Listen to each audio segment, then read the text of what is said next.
ಪ್ರಧಾನಿ ಮೋದಿ ನಿನ್ನೆ ರಾಜಸ್ಥಾನದಲ್ಲಿ ಕಾಂಗ್ರೆಸ್ ವಿರುದ್ಧ ಮಾಡಿರುವಂತಹ ಆರೋಪ ಟೀಕಾ ಪ್ರಹಾರ ಇದೀಗ ರಾಷ್ಟ್ರ ರಾಜಕಾರಣದಲ್ಲಿ ದೊಡ್ಡ ಸಂಚಲನಕ್ಕೆ ಕಾರಣವಾಗಿದೆ. ಈಗಾಗಲೇ 1ನೇ ಹಂತದ ಮತದಾನ ಮುಗಿದಿದ್ದು ಈಗ 2ನೇ ಹಂತದ ಮತದಾನಕ್ಕೆ ಕೌಂಟ್ ಡೌನ್ ಸ್ಟಾರ್ಟ್ ಆಗಿದೆ. ಹೇಗಿರುವಾಗ ಮೋದಿ ಆಡಿರುವಂತಹ ಮಾತು ಏನಿದೆ ಅದು ರಾಜಕೀಯ ಬಡಿದಾಟಕ್ಕೆ ಸಾಕ್ಷಿಯಾಗಿದೆ. ಹಾಗಿದ್ರೆ ಮೋದಿ ಹೇಳಿದ್ದೇನು? ರಾಹುಲ್ ಗಾಂಧಿ ಸೇರಿದ ಹಾಗೆ ಕಾಂಗ್ರೆಸ್ನ ಪಡೆ ಮೋದಿ ಮೇಲೆ ಯಾಕೆ ಈಗ ಸಿಡಿದೆದ್ದಿದೆ? ಬನ್ನಿ ರಿಪೋರ್ಟ್ ನೋಡೋಣ.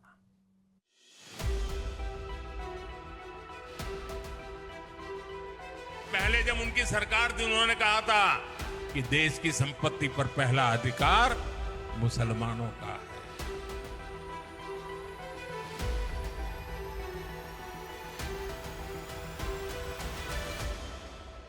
ದೇಶದ ಸಂಪತ್ತನ್ನ ಕಾಂಗ್ರೆಸ್ ಮುಸ್ಲಿಮರಿಗೆ ಹಂಚಲು ಹೊರಟಿದೆ. ನಿಮ್ಮ ಸಂಪತ್ತನ್ನ ನುಸುಳುಕೋರರಿಗೆ ಹಂಚುತ್ತಾರೆ ನಿಮ್ಮ ಮಂಗಳಸೂತ್ರವನ್ನು. ಹೀಗೆ ಪ್ರಧಾನಿ ಮೋದಿ ಕಾಂಗ್ರೆಸ್ ವಿರುದ್ಧ ಗಂಭೀರ ಆರೋಪಗಳನ್ನೇ ಮಾಡಿದ್ದಾರೆ. ಇದು ಈಗ ರಾಷ್ಟ್ರ ರಾಜಕಾರಣದಲ್ಲಿ ದೊಡ್ಡ ಸಂಚಲನ ಎಬ್ಬಿಸಿದೆ. ಕಾಂಗ್ರೆಸ್ ನಾಯಕರನ್ನ ಸಿಡಿದೇಳುವಂತೆ ಮಾಡಿದೆ. ಕೆಳಮಟ್ಟಿಗೆ ಮಾತಾಡಬಾರ್ದಾಗಿತ್ತು.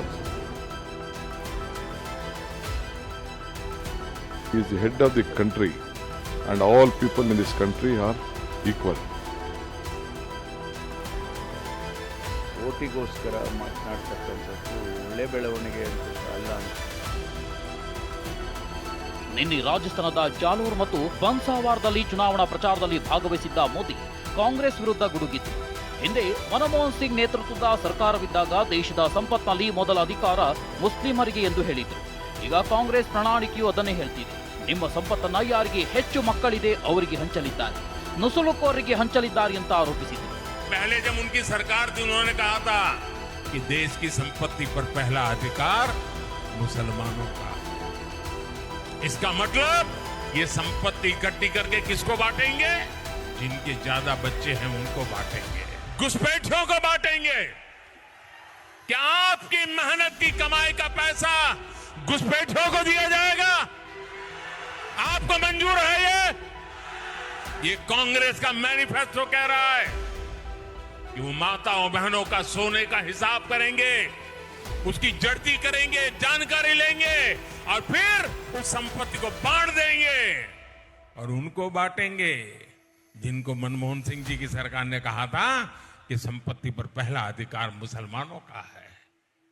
भाइयों बहनों, ये अर्बन नक्सल की सोच, मेरी माताओं बहनों, ये आपका मंगल सूत्र भी बचने नहीं देंगे, यहां तक जाएंगे.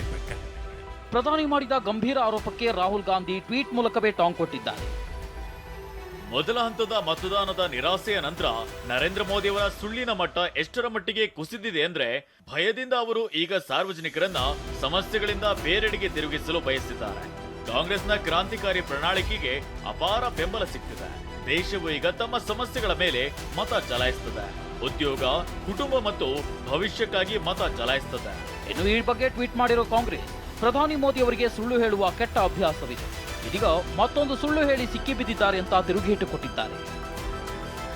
ಇನ್ನು ಪ್ರಧಾನಿ ಹೇಳಿಕೆಯನ್ನ ಎಐಸಿಸಿ ಅಧ್ಯಕ್ಷ ಮಲ್ಲಿಕಾರ್ಜುನ ಖರ್ಗೆ ಕಟುವಾಗಿ ಖಂಡಿಸಿದ್ದಾರೆ. ಟ್ವೀಟ್ ಮೂಲಕ ಮೋದಿ ಹೇಳಿಕೆಗೆ ತಿರುಗೇಟು ಕೊಟ್ಟಿದ್ದಾರೆ. ಮೋದಿ ಸಂಘದಲ್ಲಿ ಏನ್ ಪಡೆದಿದ್ದಾರೋ ಅದನ್ನ ಮಾಡ್ತಿದ್ದಾರೆ ಅಂತ ಆಕ್ರೋಶ ಹೊರಹಾಕಿದ್ದಾರೆ.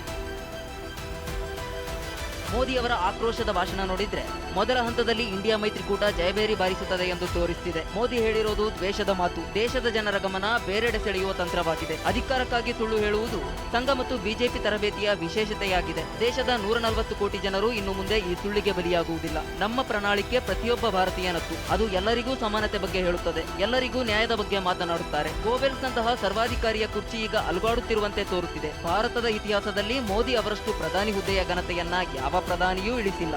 ಇನ್ನು ಪ್ರಧಾನಿ ಹೇಳಿಕೆಗೆ ರಾಜಸ್ಥಾನ ಮಾಜಿ ಸಿಎಂ ಅಶೋಕ್ ಗೆಹ್ಲೋಟ್ ಕಿಡಿಕಾರಿದ್ದಾರೆ. ಪ್ರಧಾನಿ ಅವರು ಯಾವುದೇ ಪಕ್ಷ, ಜಾತಿ ಅಥವಾ ವಿಭಾಗಕ್ಕೆ ಸೇರಿದವರಲ್ಲ, ಇಡೀ ದೇಶಕ್ಕೆ ಸೇರಿದವರು. ಹಾಗಾಗಿ ಅವರು ತಮ್ಮ ಹುದ್ದೆಯ ಘನತೆಯನ್ನ ಕಾಪಾಡಿಕೊಳ್ಬೇಕು ಅಂತ ಹರಿಹಾಯ್ದಿದ್ದಾರೆ. ಇನ್ನು ಕಾಂಗ್ರೆಸ್ ರಾಜ್ಯಸಭಾ ಸದಸ್ಯ ಕಪಿಲ್ ಸಿಬಲ್ ಸಹ ಮೋದಿ ವಿರುದ್ಧ ಗರಂ ಆಗಿದ್ದಾರೆ. ಇತಿಹಾಸದಲ್ಲೇ ರಾಜಕೀಯ ಇಷ್ಟು ಕೀಳು ಮಟ್ಟಕ್ಕೆ ಕುಸಿದಿಲ್ಲ, ಕುಸಿಯುವುದು ನನಗೂ ಇಷ್ಟವಿಲ್ಲ. ಮೋದಿ ಹೇಳಿಕೆಗೆ ಚುನಾವಣಾ ಆಯೋಗ ತಕ್ಷಣವೇ ಕ್ರಮ ಕೈಗೊಂಡಿಲ್ಲಬೇಕೆಂದು ಪ್ರಶ್ನಿಸಿದ್ದಾರೆ. ಪ್ರಧಾನಿ ಹೇಳಿಕೆಯನ್ನ ಖಂಡಿಸಿರುವ ಡಿಸಿಎಂ ಡಿಕೆ, ಮೋದಿಯವರು ದೇಶದ ಮುಖ್ಯಸ್ಥನ ಹುದ್ದೆಯಲ್ಲಿರುವರು, ಇಂಥವರು ಈ ರೀತಿ ಮಾತನಾಡೋದು ದೇಶ ಮಾತ್ರವಲ್ಲ ಜಗತ್ತಿಗೆ ಕೆಟ್ಟ ಸಂದೇಶ ರವಾನಿಸಿದಂತೆ ಎಂದು ವಾಗ್ದಾಳಿ ನಡೆಸಿದ್ದಾರೆ. Honorable Prime Minister should know that he has taken a oath on the Constitution that every section will be taken oath. He is the head of the country, and all people in this country are equal. You can't differentiate anyone. It is sending bad message across the country and the world. This is a very unfair. ಇನ್ನು ಗೃಹ ಸಚಿವ ಪರಮೇಶ್ವರ್ ಪ್ರಧಾನಿ ಮೋದಿ ಹೇಳಿಕೆಯನ್ನ ಖಂಡಿಸಿದ್ದಾರೆ. ಪ್ರಧಾನಿ ಹುದ್ದೆಯಂಥ ಲೆವೆಲ್ನಲ್ಲಿ ಇರೋರು ಹೀಗೆ ಧರ್ಮದ ಆಧಾರದ ಮೇಲೆ ಹೇಳಿಕೆ ಕೊಡೋದು ಒಳ್ಳೆಯ ಬೆಳವಣಿಗೆಯಲ್ಲ ಎಂದಿದ್ದಾರೆ. ಪ್ರಧಾನಮಂತ್ರಿಯವರಂಥ ಲೆವೆಲ್ನಲ್ಲಿ ಧರ್ಮದ ಆಧಾರದ ಮೇಲೆ ಮಾತಾಡ್ತಕ್ಕಂಥದ್ದನ್ನು ನಾವು ನೋಡೇ ಇರಲಿಲ್ಲ.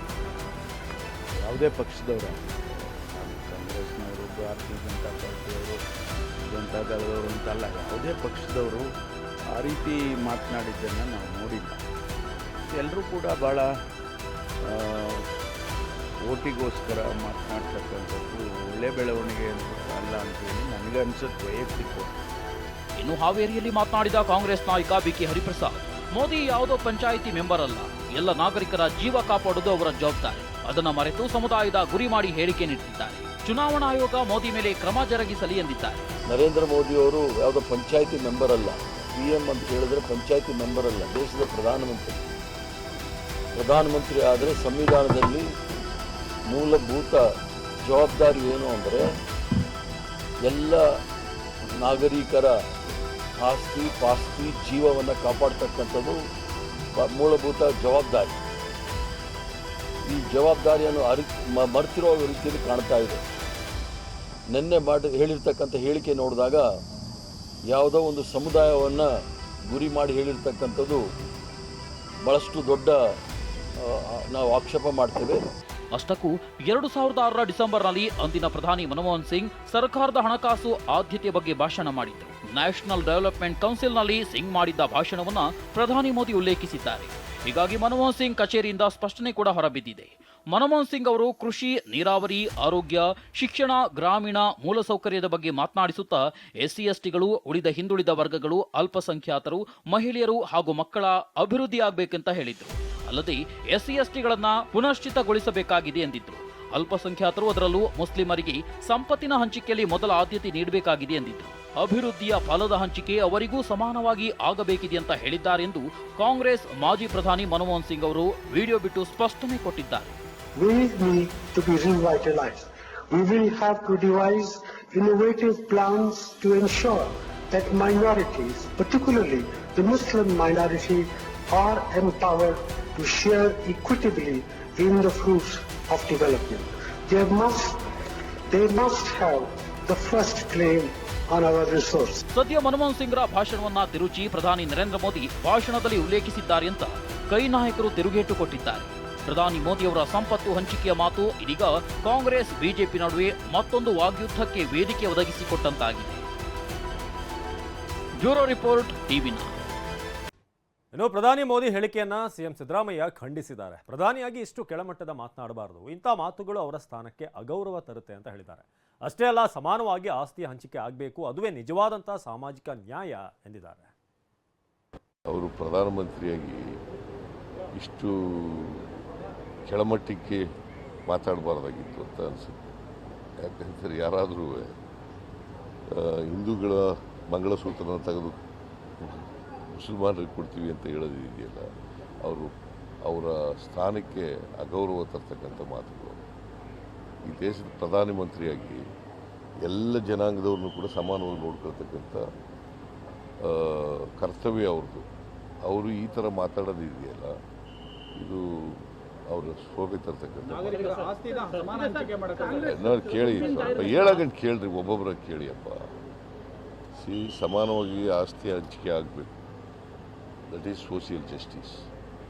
ಅಧಿಕಾರದಲ್ಲಿ ಹಂಚಿಕೆ ಆಗಬೇಕು, ಸಂಪತ್ತಿನಲ್ಲಿ ಹಂಚಿಕೆ ಆಗಬೇಕು, ಎಲ್ಲರೂ ಮುಖ್ಯವಾಹಿನಿಗೆ ಬರಬೇಕು. ಸಮಾಜ ನಿರ್ಮಾಣ ಆಗಬೇಕಾದ್ರೆ ಕೆಲವೇ ಜನರ ಕೈನಲ್ಲಿ ಅಧಿಕಾರ ಸಂಪತ್ತು ಇದ್ರೆ ಆಗೋದಿಲ್ಲ. ಬಾಬಾ ಸಾಹೇಬ್ ಅಂಬೇಡ್ಕರ್ ಅವರು ಏನು ಹೇಳಿದ್ರು ಅಂತಂದರೆ, ಪ್ರಜಾಪ್ರಭುತ್ವ ವ್ಯವಸ್ಥೆಯಲ್ಲಿ ಈ ದೇಶದಲ್ಲಿ ಅಸಮಾನತೆ ಹೋಗಬೇಕಾದ್ರೆ ಅಧಿಕಾರ ಮತ್ತು ಸಂಪತ್ತು ಕೆಲವರೇ ಕೈನಲ್ಲಿ ಇರಬಾರ್ದು, ಅದು ಎಲ್ರಿಗೂ ಹಂಚಿಕೆ ಆಗಬೇಕು ಅಂತ ಹೇಳಿದ್ದಾರೆ. ಇನ್ನು ಲೋಕಸಭೆ ಚುನಾವಣೆಯಲ್ಲಿ ತಾರಕಕ್ಕೇರಿದಂಥ ಮಾತಿನ ಲಢಾಯಿ ಬಿಜೆಪಿ ಅಧಿಕಾರಕ್ಕೆ ಬಂದರೆ ಮಹಿಳೆಯರ ಮಾಂಗಲ್ಯ ಇರೋದಿಲ್ಲ ಅಂತ ಹೇಳಿದಂಥ ಮಾತೇನಿದೆ. ಮೈಸೂರಿನಲ್ಲಿ ಮೋದಿ ವಿರುದ್ಧ ಡಾಕ್ಟರ್ ಯತೀಂದ್ರ ವಾಗ್ದಾಳಿ. ತಮ್ಮ ಗಂಡಂದಿರು ತಮ್ಮ ಮಕ್ಕಳನ್ನ ಕಳೆದುಕೊಳ್ತಾರೆ, ಕೋಮು ಗಲಭೆ ದೊಂಬಿ ಮಾಡಿ ಸಾಯುವಂತೆ ಮಾಡ್ತಾರೆ ಇವರು ಅಂತ ಹೇಳಿದರು. ಪ್ರಧಾನಿಗಳು ಏನು ಮಾತಾಡಿದಾರಲ್ಲ, ನಿಜವಾಗ್ಲೂ ಬಿಜೆಪಿ ಪಕ್ಷ ಅಧಿಕಾರಕ್ಕೆ ಬಂದರೆ ಬರೀ ಹಿಂದೂಗಳ ಮಂಗಲಸೂತ್ರ ಅಲ್ಲ, ಎಲ್ಲ ಧರ್ಮದವರು ತಾಯಂದ್ರು ಕೂಡ ತಮ್ಮ ಗಂಡಂದ್ರನ್ನ ತಮ್ಮ ಮಕ್ಕಳನ್ನ ಕಳ್ಕೊಳ್ತಾರೆ. ಯಾಕೆ ಅಂತಂದರೆ ಇವರು ದೇಶದಲ್ಲಿ ಬರೀ ಕೋಮು ಗಲಭೆ ದೊಂಬಿ ಗಲಾಟೆ ಇದನ್ನು ಇದು ಮಾಡಿ ಅವ್ರ ಮಕ್ಕಳು ಸಾಯೋ ಹಂಗೆ ಮಾಡ್ತಾರೆ, ಒಬ್ರನ್ನೊಬ್ರು ಬಡ್ದಾಡಿಕೊಂಡು. ಮತ್ತು ಶಿಕ್ಷಣ ಉದ್ಯೋಗ ಇದನ್ನು ಯಾವುದೂ ಕೊಡದೆ ನಮ್ಮ ಮಕ್ಕಳನ್ನು ಈ ರೀತಿ ಕೋಮು ಗಲಭೆ ಗಲಾಟೆಗಳಲ್ಲಿ ತೊಡಗಿಸಿ ಅವರು ನಿರುದ್ಯೋಗಿಗಳಾಗಿ ಅಶಿಕ್ಷಿತರಾಗಿರೋ ಹಾಗೆ ಮಾಡ್ತಾರೆ. ಸಮಾಜನ ಅಧಪತಕ್ಕೆ ತಗೊಂಡು ಹೋಗೋ ಕೆಲಸ ಮಾಡ್ತಾರೆ. ಹಾಗಾಗಿ ಇವತ್ತು ಪ್ರಧಾನಿಯವರು ಏನು ಮಾಡಿದಾರಲ್ಲ, ವೋಟ್ ಕೇಳೋ ಹೆಸರಲ್ಲಿ ಏನು ಹೇಳಿಕೆಗಳು ಕೊಟ್ಟಿದ್ರಲ್ಲ, ಅತ್ಯಂತ ತುಚ್ಛವಾದಂತೂ ಪ್ರಪಂಚದ ಯಾವ ಪ್ರಜಾಪ್ರಭುತ್ವದಲ್ಲೂ ಕೂಡ ಈ ರೀತಿ ಒಬ್ಬ ಪ್ರಧಾನಿ ಇಂಥ ಮಟ್ಟಕ್ಕೆ ಇಳಿಯೋದಿಲ್ಲ.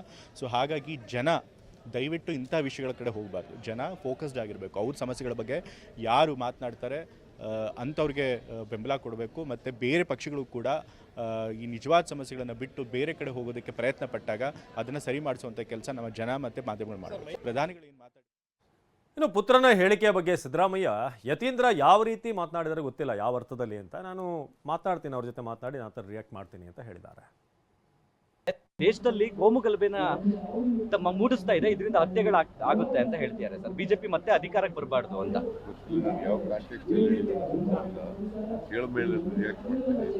ದೇಶದಲ್ಲಿ ಕೋಮು ಗಲಭೆನ ತಮ್ಮ ಮೂಡಿಸ್ತಾ ಇದೆ, ಇದರಿಂದ ಹತ್ಯೆಗಳು ಆಗುತ್ತೆ ಅಂತ ಹೇಳ್ತಿದ್ದಾರೆ ಸರ್. ಬಿಜೆಪಿ ಮತ್ತೆ ಅಧಿಕಾರಕ್ಕೆ ಬರಬಾರ್ದು ಅಂತ.